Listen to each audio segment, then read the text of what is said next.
4000 защитных костюмов, 3000 медицинских и 10 тысяч многоразовых масок. Помощь медработникам Северной Осетии оказала осетинская диаспора Турции. Груз пересек нашу границу с Грузией и был доставлен в клиническую больницу скорой помощи. По словам главного врача КБСП Сергея Канукова, партии новых защитных средств хватит на 3 недели. Напомним, медицинскую помощь Северной Осетии оказал наш земляк, известный в Турции предприниматель Шериф Кануков.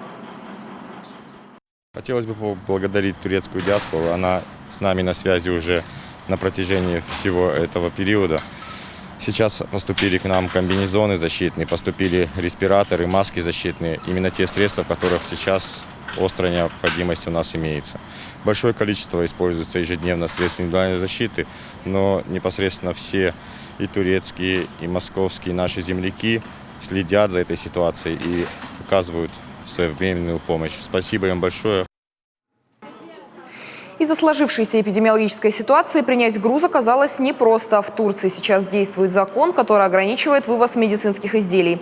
Но профильные структуры своевременно разрешили этот вопрос. По словам начальника Владикавказского таможенного поста Аслана Абасиева, все операции при оформлении этого груза были освобождены от уплаты таможенной пошлины и налога на добавленную стоимость. Сама важность этой поставки нами, естественно, понимается, так как это все предназначено для наших врачей, которые, так скажем, стоят сейчас на передовой борьбе с этим коронавирусом.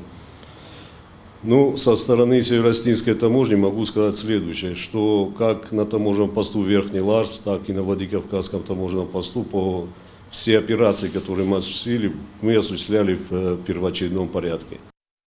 Не секрет, что в республику поступает огромное количество гуманитарной помощи от наших соотечественников, земляков, в том числе из дальнего зарубежья. В очередной раз такой гуманитарной помощью является подарок, прибывший на территорию республики от наших земляков, от наших остин, турецких остин, те, которые проживают на территории Турции, которые нашли возможность и приобрести, и доставить на территорию республики средства индивидуальной защиты. Большое спасибо нашим остинам, которые находятся, проживают на территории Турции, за то внимание, которое уделяют они нашей маленькой республике.